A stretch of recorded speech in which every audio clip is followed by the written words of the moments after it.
Well, g'day curd nerds. G'day curd nerds. Well, g'day curd nerds. Well, g'day curd nerds. Well, g'day curd nerds. Well, g'day curd nerds.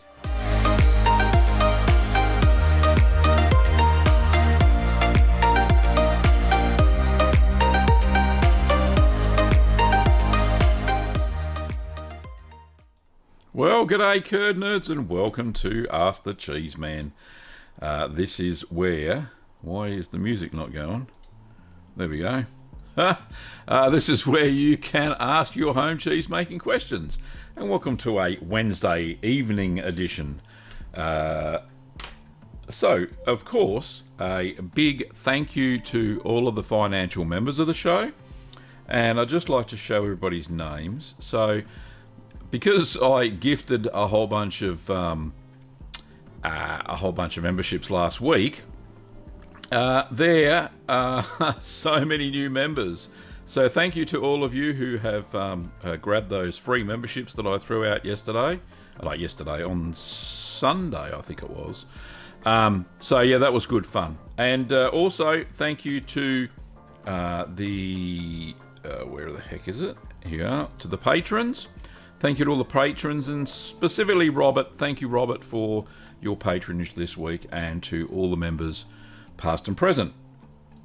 Okay, so news on videos. I've actually been a bit under the weather this week, so I haven't actually done any. Well, I filmed a video, which is good. So smoky paprika rub, and I used a Caerphilly style cheese, and that's sitting in the cheese cave at the moment. And every couple of days, I'll give it a little bit of oil and a little bit of smoky paprika, and just keep that as a paste on the outside of it. And that's actually preventing any mold from growing on it, so that's really good. So that's good, and I've got 2 YouTube shorts that are in production at the moment, cheesy based. I won't give away what the title is. These are not the droids you're looking for. Okay, at the 30 minutes past the hour, we've got some photos for the gallery, which will be good fun as well. And thank you to Jan and Shauna for sending those photos in. And intermittently through the show, when we don't have any questions, I've got some cheesy jokes, of course. So we'll do some jokes, and there may be a surprise during the show. So stay tuned for that.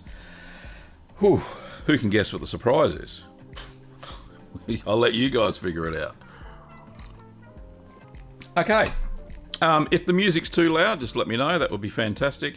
And we will get into it. So, the good thing is that Shauna, first time on YouTube, well, she used to watch the show on YouTube, and used to comment on Facebook because there were some issues with her YouTube account. So, we actually conversed this week, and I got it fixed for her. So here she is. So good. Lovely to see you on the chat, Shauna. So, g'day to Shauna, first person off the chat. G'day to Mark. Hello, Mark. How are you? We've got Helen. Hello, Helen. Lovely to see you as well. Colin. G'day, Colin. And thanks for your membership, mate. Claire, if I remember rightly. Hello, Claire. The Scottish lady in Norway. Jan's there, of course. Hello, Jan. And thanks for your photo, as I mentioned. We've got, who else? Emily. Hello, Emily. Lovely to see you as well. And Katarina. Whoops, that way. Katarina. And Elliot. Hello, Elliot. Lovely to see you. Fantastic. So, that's everybody. How many we got in the chat at the moment? We've got 27. 27 watching, but not everybody's in the chat. But join in. Feel free to join in and ask me some questions. That would be good. Cheeseman questions, but to get the ball rolling, of course. And then there's some echo. Let's fix that up. There we go. Let's fix that. Righto. So I have a joke already. I know this is not the joke channel, but we've got a joke. Right. So that's lame. That one's not. Right. What did the cheese say to the other cheese? I smell something suspicious. These are the lamest dad jokes ever. Yeah, we need something for that. There we go. Alrighty. One more. Something I should be doing. I should have got one out of the fridge. What does the cheese like to drink? More beer. More beer. Oh, I got that wrong. The punchline. I can't even do my own punchlines. Goodness. Right. There we go. More beer. Oh, goodness me. Right. We have a question. Finally. Thank you. Thank you for saving me there, Claire. Says, hi, Gavin. I love the taste, but I'm quite allergic to Penicillium roqueforti. Is there an alternative? Are you allergic to penicillin or to the mold?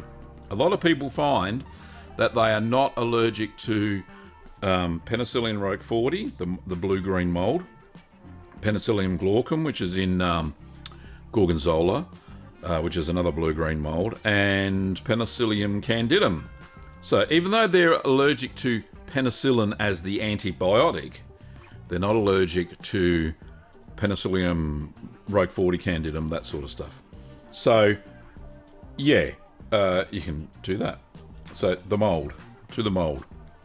So unless Claire, you have tried blue cheese and you've broken out in a swollen tongue or what have you, then if you're allergic to penicillin, the antibiotic, doesn't necessarily mean you're allergic to cheese penicillin, if that makes sense. So, but thanks very much. Elliot says that was a Gouda. Oh, that joke was Gouda. Now, obviously in the Netherlands they call it Gouda, so that wrecks the whole joke as well. So, anyway, Colin says, okay, can I start with a question? Of course you can, Colin. That's what we're here for. It's Ask the Cheeseman. Shoot. Ask the question, please. And on the subject that's my question. Yeah, go for it, mate. Don't hold back. Just shoot. Send the questions through and I'll get them up on the screen and I'll do my best to answer them. And we've got a new subscriber. Thank you, Demetrius. I'm not sure if you're watching, but thank you very much. Appreciate it. Okay. Now, I can see that there are a lot of members already. Now, I was going to do something special, but I don't think it'll work. Unless we've got 29, 32 people that aren't members. Anyway, right. What time is it? 10 past. Seems fitting. So let's have a look. Here we go. Here's my big surprise. Is it going to let me do it? Here we go. It's coming. There we go.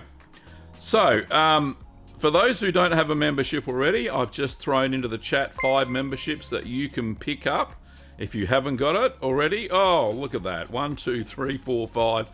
Done. Well done. Thank you. I knew that was quick. It's like a lottery, isn't it? It's like when you put all this money in a tube and all the people go in and grab it all. But yeah, thank you to new members, to Shauna, Dennis, Tom Stock, Bob the Builder, and acid.com. So with that membership, you've got a young membership now, and that gives you early access to videos, so the tutorial videos, so you can get that, and you'll see that come up into your feed. So if you're on mobile, and on the community tab if you're in a browser, so that will help. No problems at all, Shauna. Happy to throw some love everybody's way. So, there we go. So, now, Elliot had a question. Where is it? Favourite cheese scene in a film or TV? Oh, goodness me. You got me there. I don't know. Nah, that one's got me stumped. Favourite TV series, if that makes sense. My favourite cheese making, favourite cheese TV is what's it called? Cheese Slices by Will Studd. So if you've seen Cheese Slices, He's a very prominent Australian cheesemonger, I think. He was a cheesemonger once. But he goes all over the world filming how different cheeses are made and the, the history behind them, all that sort of stuff. So it's called Cheese Slices. Really good. If you can get a copy of it, I don't know. Here in Australia, it shows on SBS, Special Broadcasting Service, here in Australia, or you can buy it. I have seen them for sale on Apple TV. I haven't seen them anywhere else. So yeah, you can buy series of them on Apple TV to watch. But yeah, great. It's a great show. So Cheese Slices by Will Studd and his team. Okay. Now there is a question. Claire says, that's the issue. Hives and some other nasty stuff, blue cheese. Not allergic to penicillium meds or candidum, but you said it while I was typing. What was the Gorgonzola penicillium? So it was Gorgonzola glaucum is what it's called. So you may not be, you'll have to try it.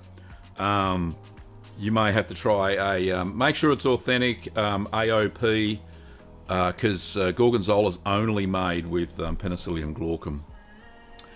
But, you're going to have to try a little bit first to make sure that you don't, come up in hives and all that other stuff. Rashes and things. But give it a go. Give it a go. Colin has a question. It says, in all your cheese research, have you ever come across UK's smelliest cheese, the Stinking Bishop, which is a modern cheese washed with alcoholic pear juice and bound with a strip of timber? I have heard of it, Colin, but I have not made it, and I don't have a recipe for it either. So probably pretty difficult to recreate it here in Australia.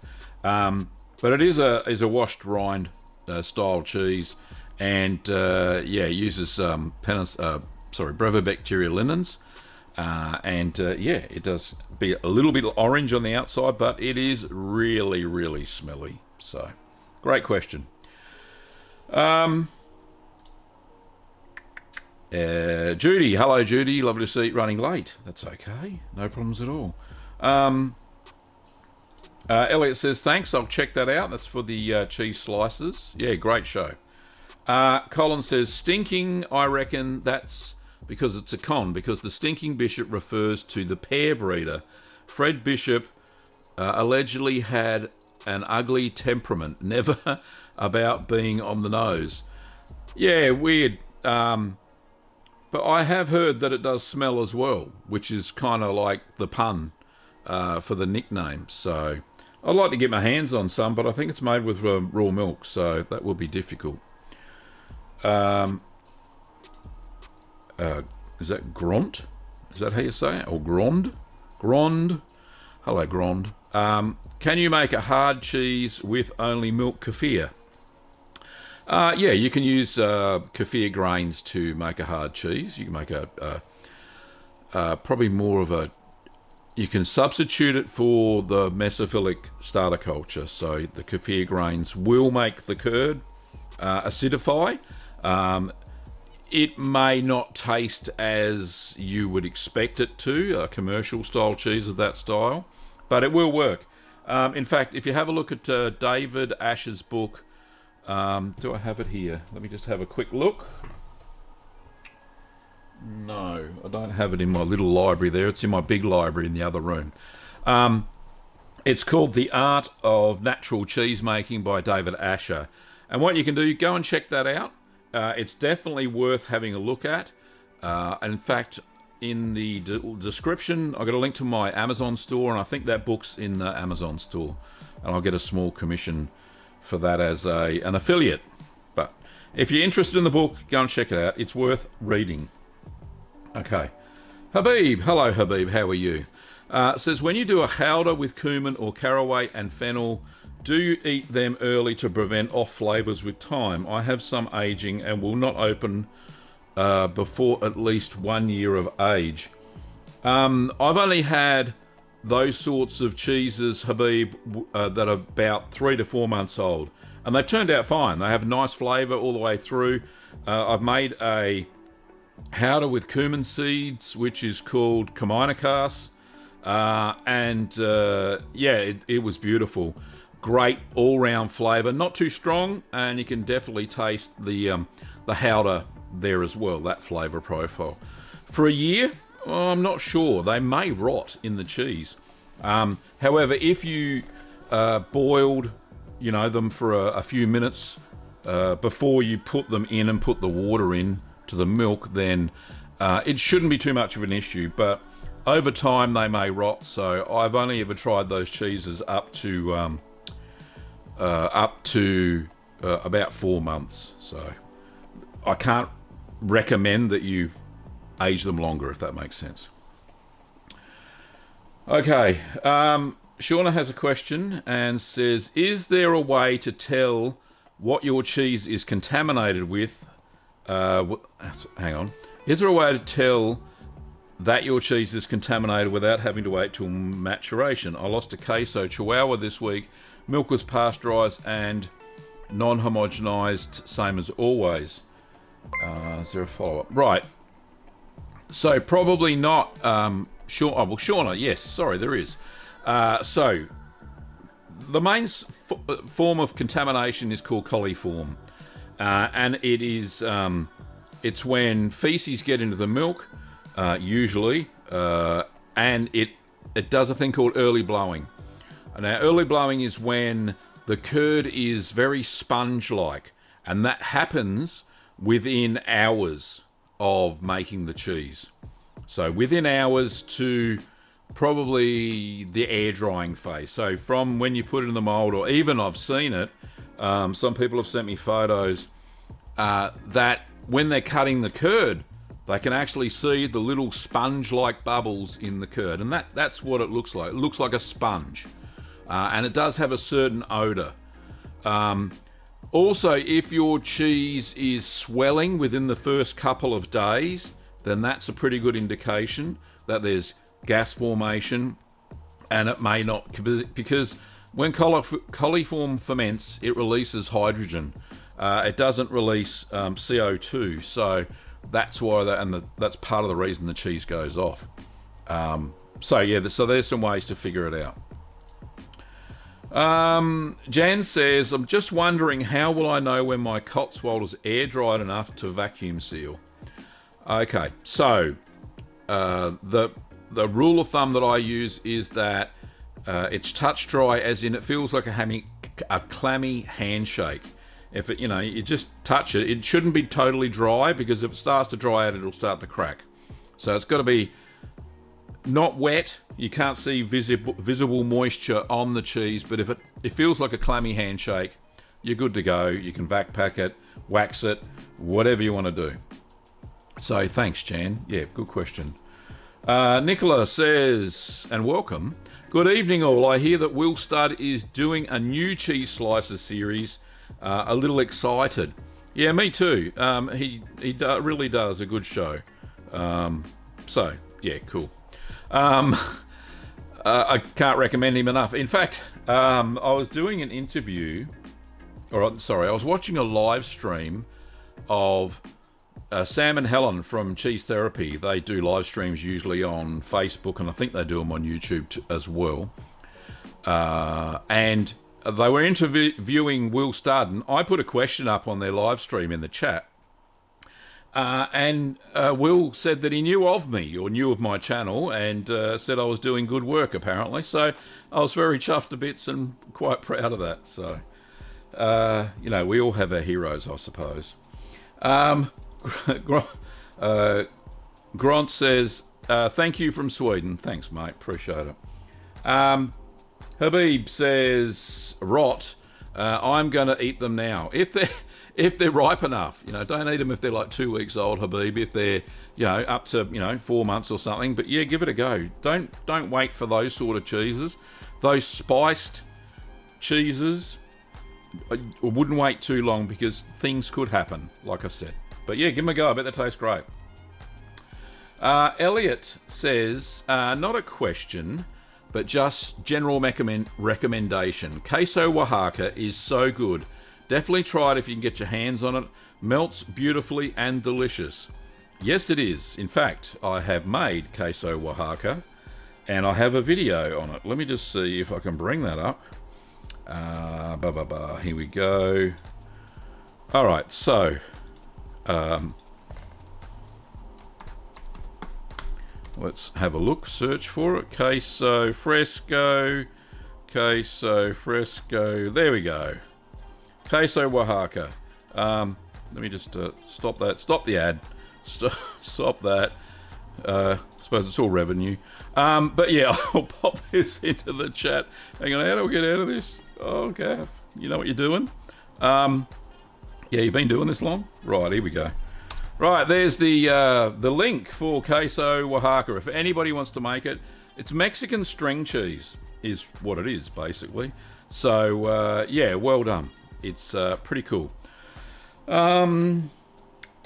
Yeah, where is it? Oh, Monique. Lovely to see you, Monique. Right. Nice to see you too. Top 3 books you consider... top 3 books you constantly refer to when making cheese. Well, if I'm remaking a cheese, then, of course, my book is the top one. Keep Calm and Make Cheese, and Keep Calm and Make More Cheese. And you can find them on the merch shelf in the video, I think. Can I add it in to the chat? There used to be a feature where you could add... Oh, goodness me, it's brought up all this rubbish. Oh, there it is.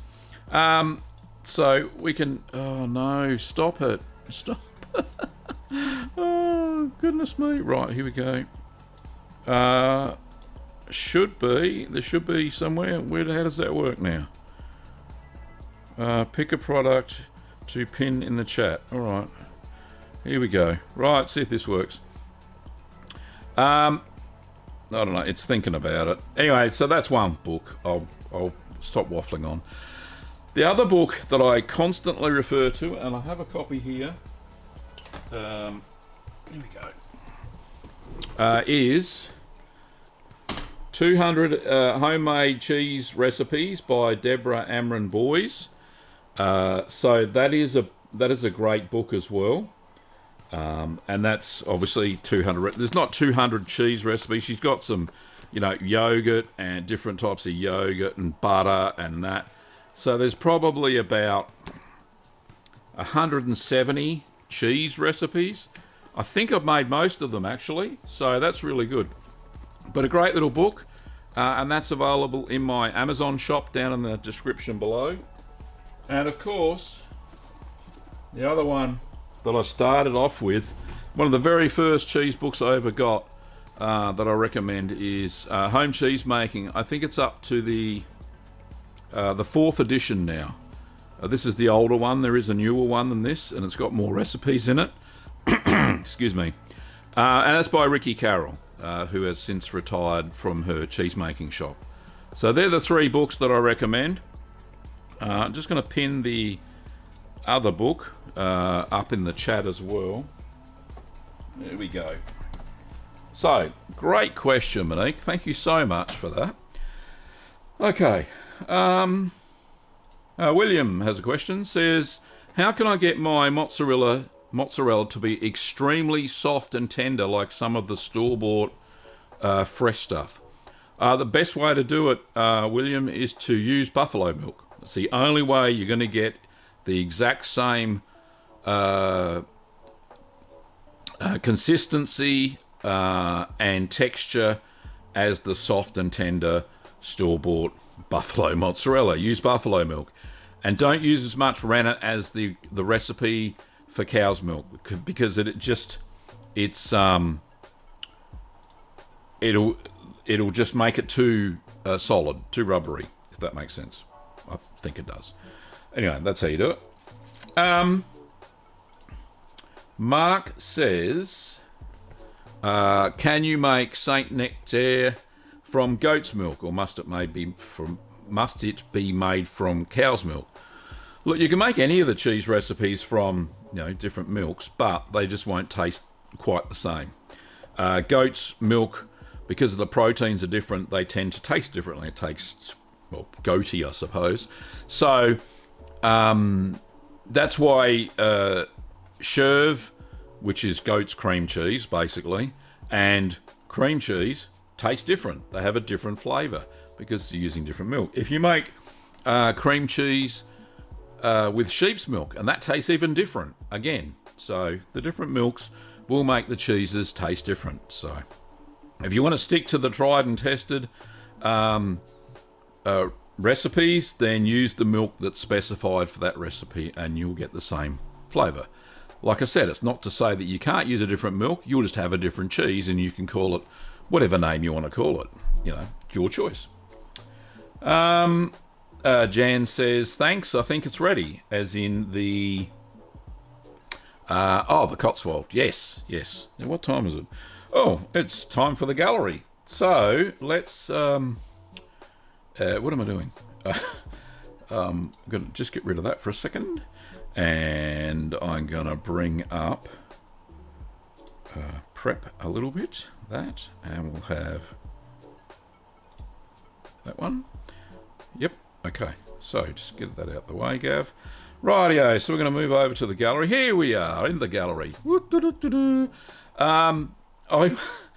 Right, so in the gallery we have this is a cheese by Jan, who was just asking questions, and it says, "Hi Gav, here is a picture of Cotswold I made after your last live stream. It's currently air drying. It smells great, and we had a sneaky taste after we trimmed a little excess off the top." You didn't, right? And smells great. But you didn't say how it tasted, though, Jan. So this is looks like the first pressing to me.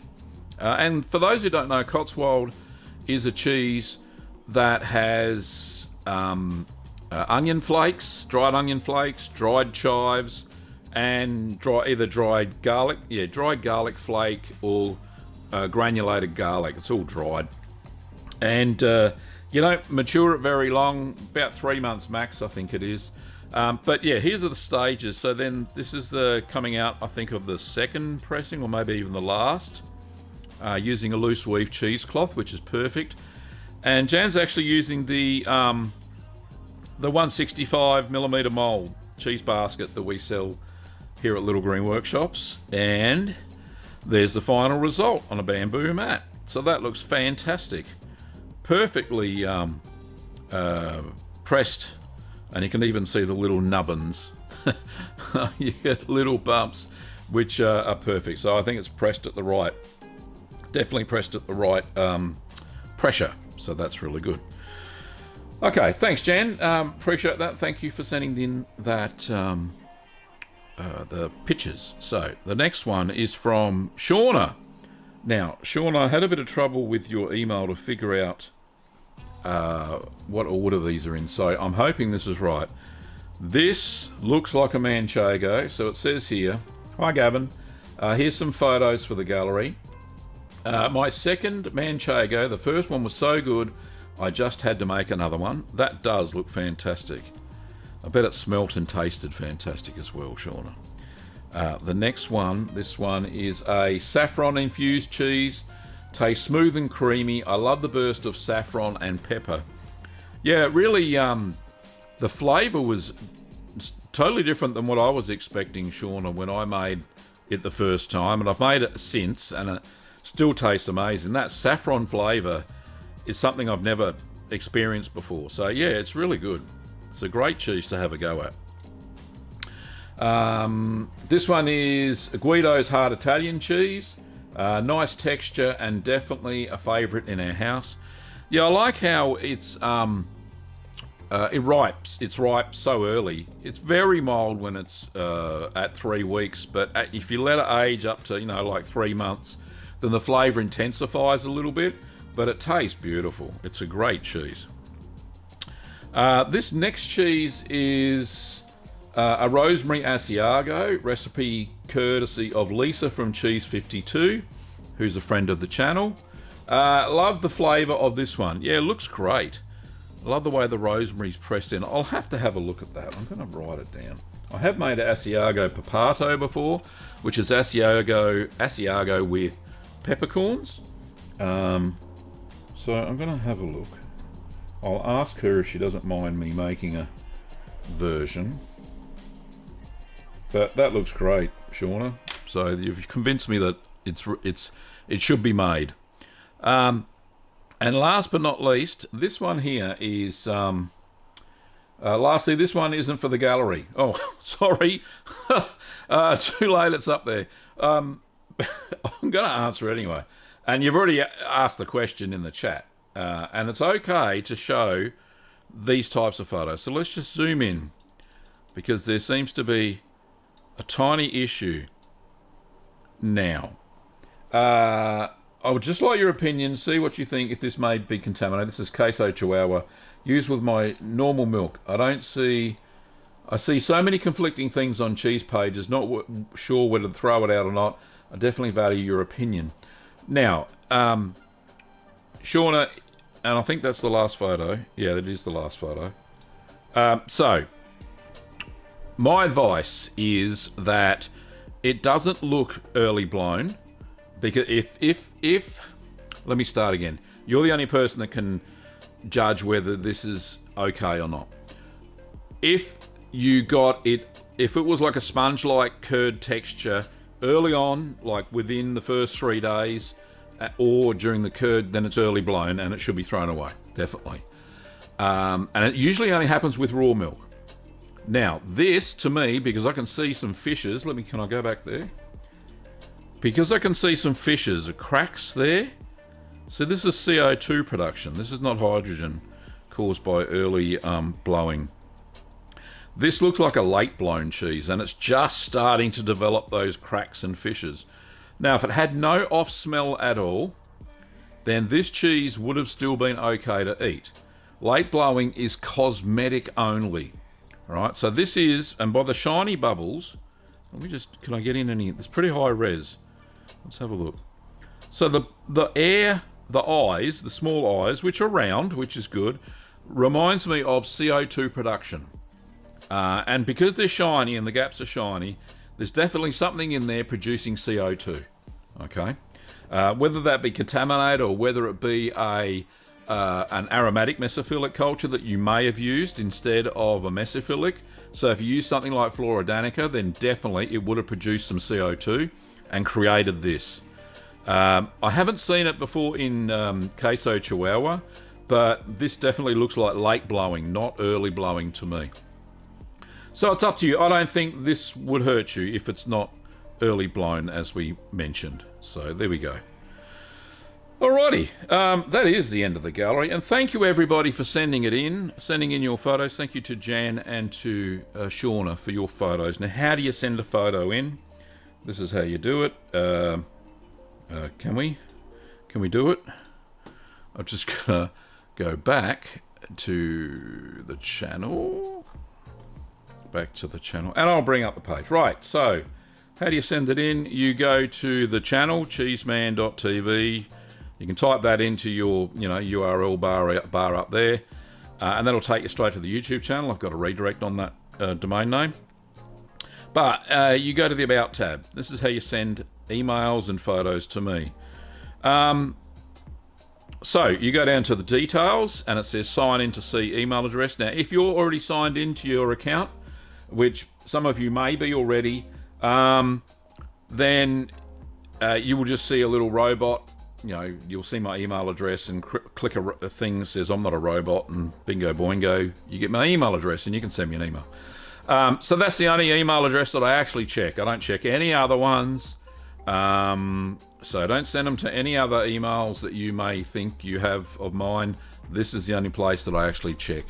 And that I've actually got the capacity for lots and lots of attachments. So, yeah, that's the one. Alrighty, so thank you so much. That's back to my head. There we go. Back to my head. Thanks so much, everybody. Like I said, it's not over yet. We're still going. Shauna says, bugger, I already threw it out. That's not so good. I would have given it a go, personally. But that's me. Like I said, that's just me. And like I said, if it wasn't early blown, and you're the only person that knows whether it was or not, I can't tell you that. Okay, Junicus says, whoops, whoop.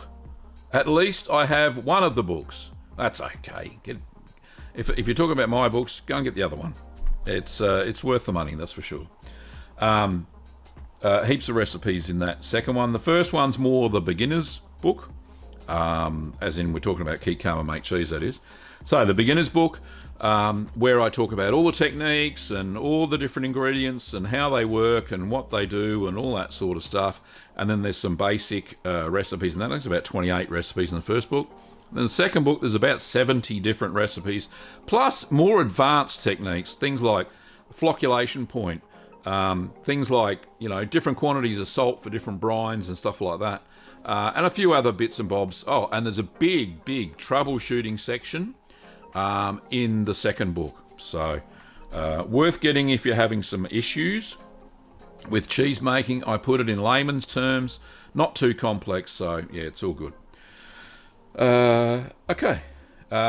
Meow Hoots, I think that is. Hello, how are you? Lovely to see you. Mochi Bun says, hey Gavin, I'm looking at making a bloody ricotta. No, bloody, I think that's an autocorrect. Ricotta's not that bloody. In an 8-litre batch, so I can use it longer. Do I need to oversalt it in order to preserve the ricotta long enough for the mold to grow? Preserve the salt long enough for the mold to grow. So what is a bloody ricotta? I've never heard of it. Is there such a thing? Let's have a look, eh? Do I have a window? Yeah, hang on, let's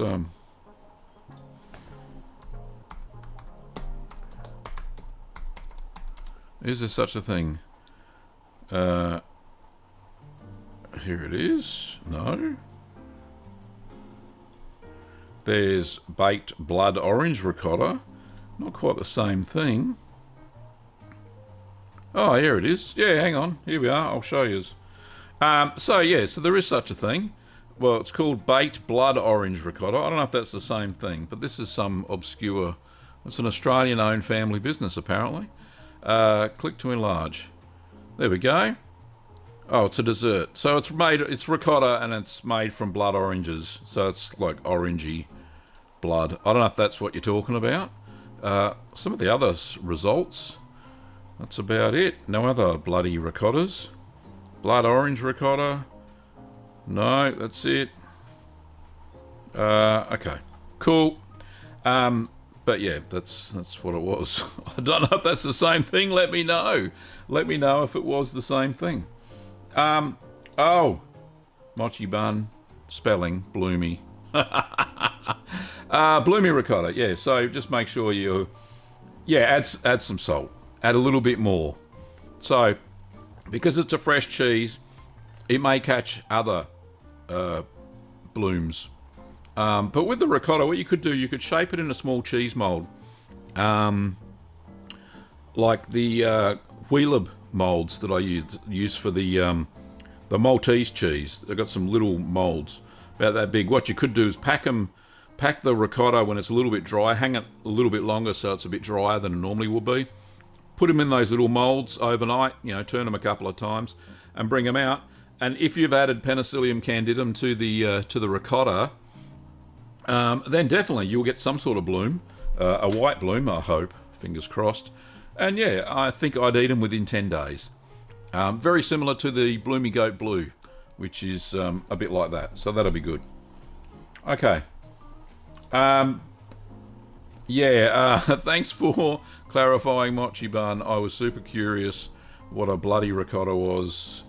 Poor Gav. Is that because I didn't know what a bloody ricotta is? Well, I find these things. But hey, the orange ricotta looked nice. The blood orange one. Anyway, moving right along. I've got some more jokes. Where are they? Okay. Let's get rid of the poor Gav on the screen. All right, there we go. Rightio. We did that one. Here we go. No, wrong one. What should you... Oh, hang on. Start the joke, shall we? When should you go on a cheese diet? Anyone? When you need to cheddar a few pounds. That was the worst dad joke ever. Sometimes these are very visual. Right, over the face. There you go. Rightio. Here's a mum joke. What do you call a cheese with curly hair? Parmesan. Get it? It's like parmesan, but different. Oh, goodness me. That's how bad it was. Okay. Now we did that one. Did that one. How did the cheese get on the handkerchief? This is a bit gross, actually. I blew my nose. Goodness me.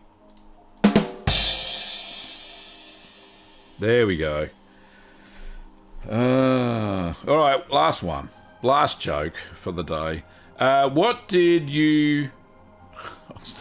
Oh, this is so bad. I'll have to say it again. What did you say to get rid of an old French cheese? It's time to go. Or Tom. It's Tom. Time? Tom. Oh, that's a French cheese. There you are. So bad. Anyway, yes, they're very bad jokes. We'll put those in the bad jokes section. There we go, over there. Lovely. Thank you, ladies and gentlemen. Anyway, here's a question, a legit question, from Lily. Hello, Lily. Love to see you. How would you go about adding bacon to a cheese? Something like bacon, cheddar, or Gouda. Thanks, love your videos. Thank you very much, Lily. What you can do, and there's two ways of doing it. So, if you can get those little bacon bits, I would not add cured bacon that had, what is it, sodium nitrate. I think it's sodium nitrate. That's how they cure bacon. And if that goes into the cheese, it actually helps rot, makes the cheese taste funny and go bitter. So, we don't want to add that. But there are those little pretend imitation bacon bits that have some sort of bacony flavour. I don't know what the chemical is. But I actually saw, who was it? Guy called Job. Job's Cheese Lab. He used to do those sort of things. And I think he used those dried bacon bits. And he milled them in with the cheese.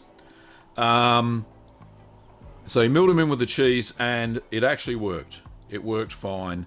And he aged it for about 3 months. I think he used a stir-curd cheddar recipe. And that turned out very, very nice, he said. So the flavour was mostly throughout the cheese. The other way you could do it, and this is using, normal bacon. Obviously cook it. And chop it up finely. When your cheese is finished, what they do commercially, this is how you get bacon cheese in the shops, is they use real bacon. What they do, they shred the cheese that you want to use. So you could do this with a store-bought cheese if you wanted to, just to test it. Shred the cheese up, and then mix up the bacon bits in the cheese that's already, mature, and then press it. Press it really, really hard. Use a smaller style basket, but press the bejeebers out of it, and it should form a nice solid cheese. And there you go. You've got a cheese fit for consumption. You could leave it about a week in the normal kitchen fridge, just wrapped up, and let the flavour infuse a little bit. You could even put a little bit of, I wouldn't put too much because the cheese is already mature, a bit of bacon salt. You can get bacon flavoured salts as well. Mix that through the curds before you press them, and just press them. So you can do it two ways, with that dried bacon bits in the curds, and then add your salt and then press it, or post maturation you have to shred it up and then press it and do it that way. So that's how you do it, Lily. Cool. Ludwig says Gouda here with these cheese puns. Thank you. Colin says, jokes, don't give up your day job. Sorry, mate. It's all in fun. All in fun. Claire says, ooh, bacon cheese. Pavlovian reaction. Indeed. It's got me salivating already. Whew. Need a coffee. Alrighty. All was right, says greetings, Gavin. G'day, all was right. Ludwig says, I want to host a fondue party. Fondue party.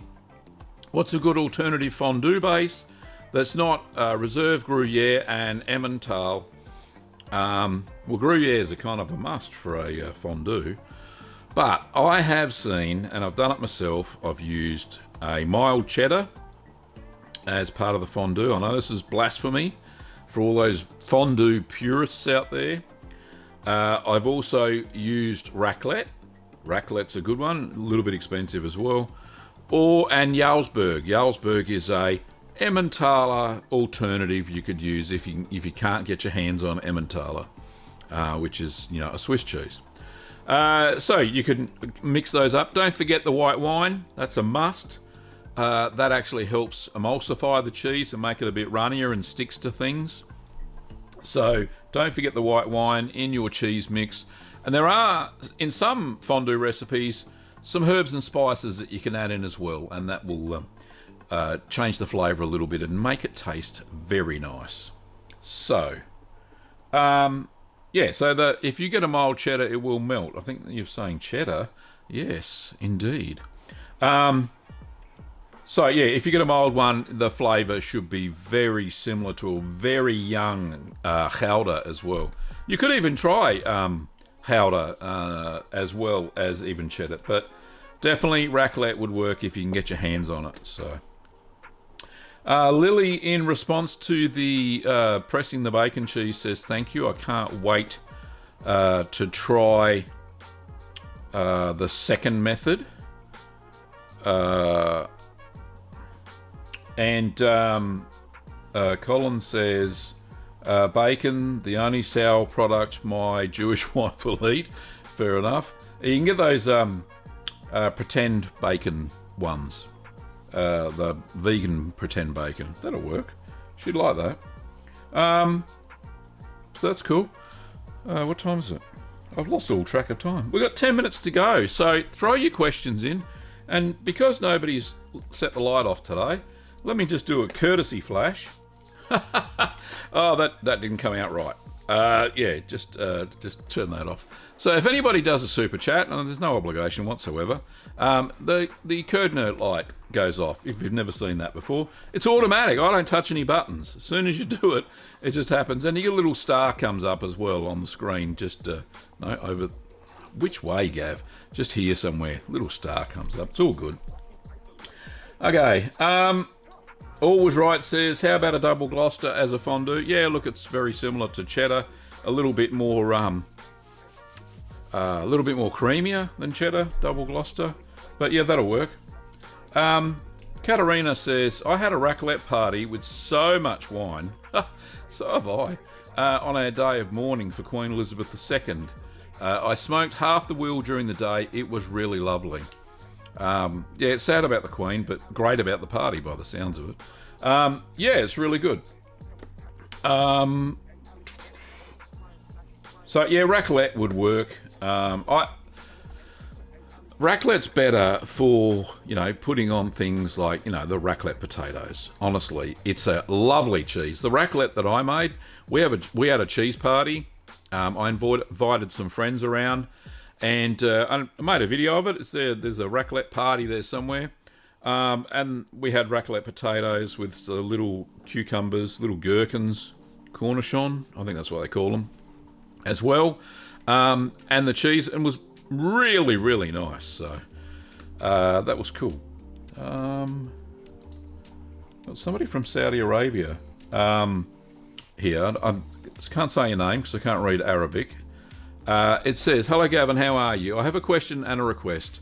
I made some Kashkwan cheese, but it was a little bit of bitterness. What is the reason?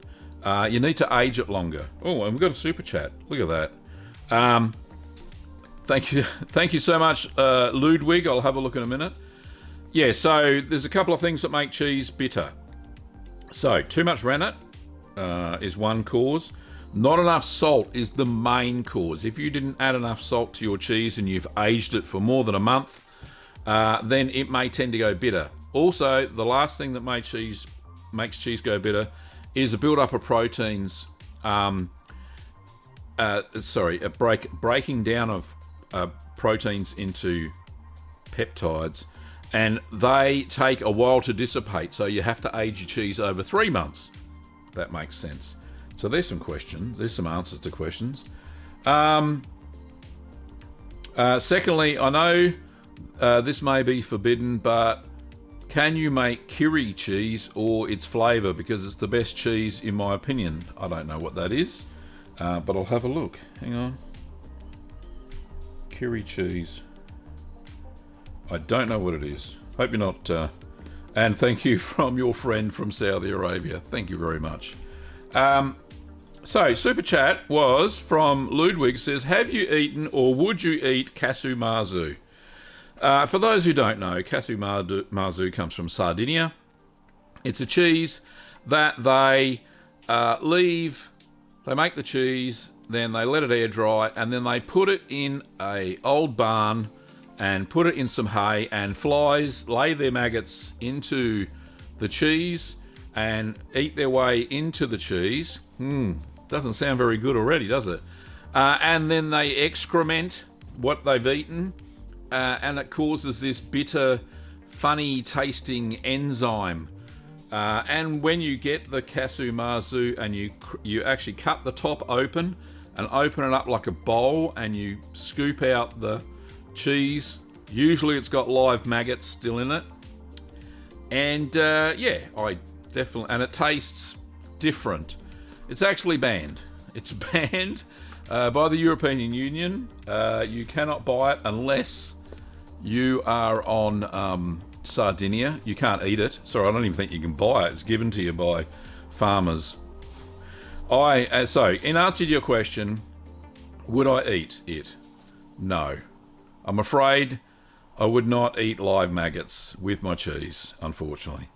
But thank you so much for the £4.99 in the super chat, Ludwig. Good for a laugh, isn't it? All right. Mochi Bun says,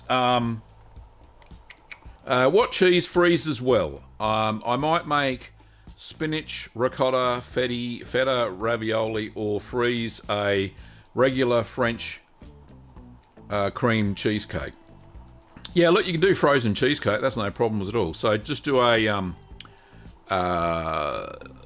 so don't do the American style cheesecake, which is baked. Just do a normal cheesecake, and that'll freeze. You get frozen cheesecakes all the time.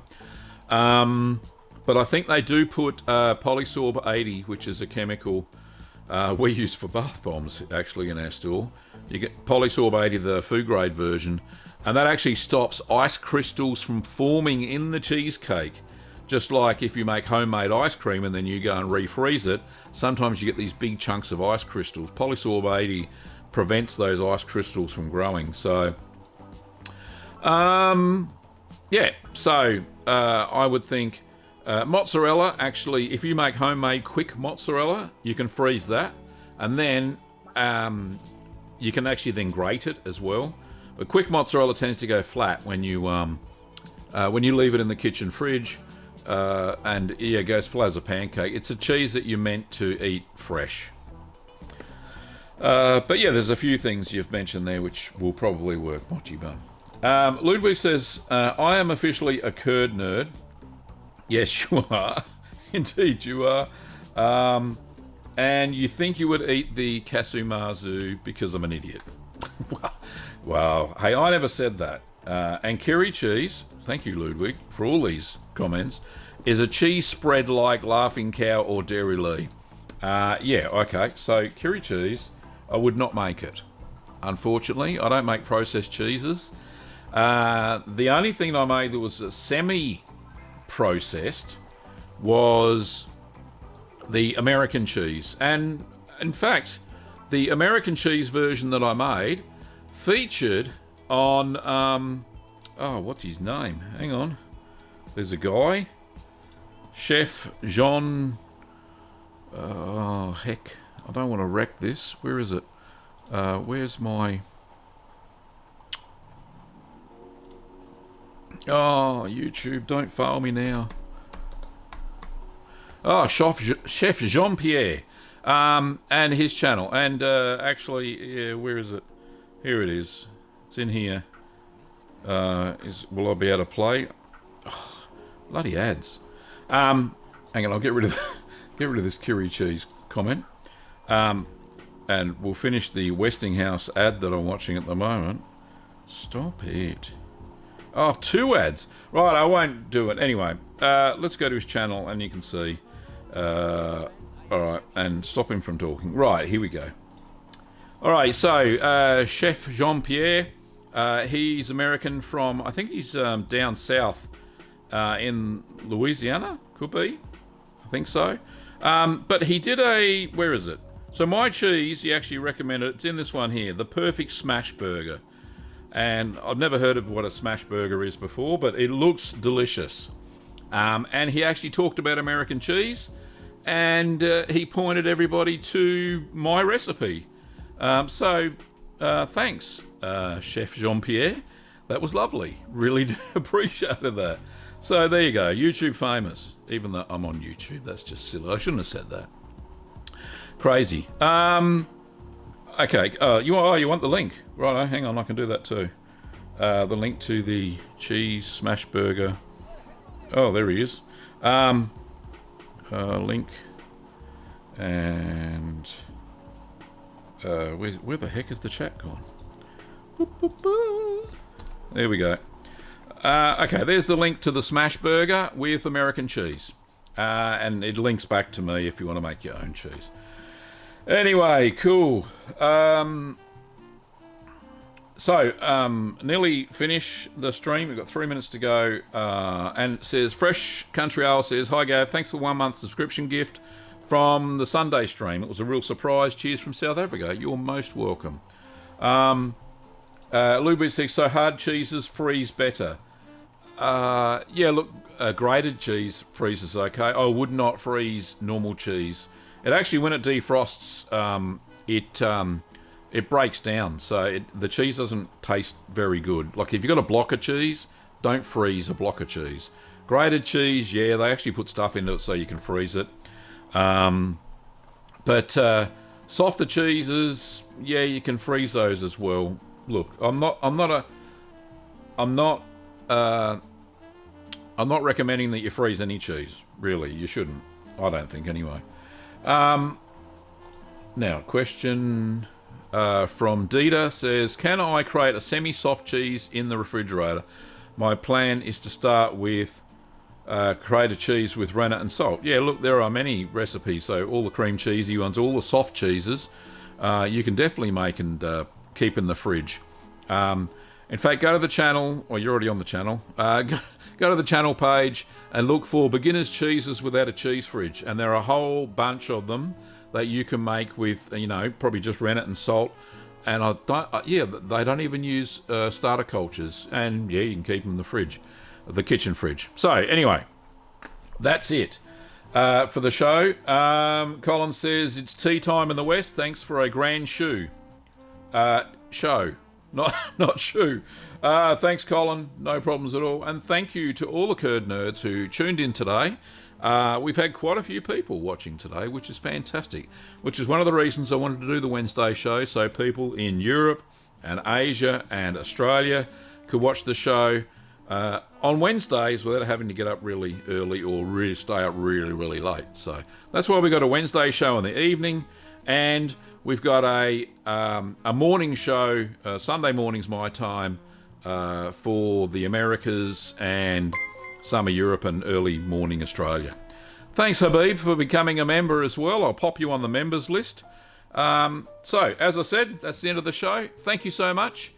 And I will see you on Saturday morning, or if you can't Sunday morning, my time, or next Wednesday, if you're that sort of person and want to do the Wednesday shows only. All right, see you, Curd Nerds. Take care and have a cheesy week.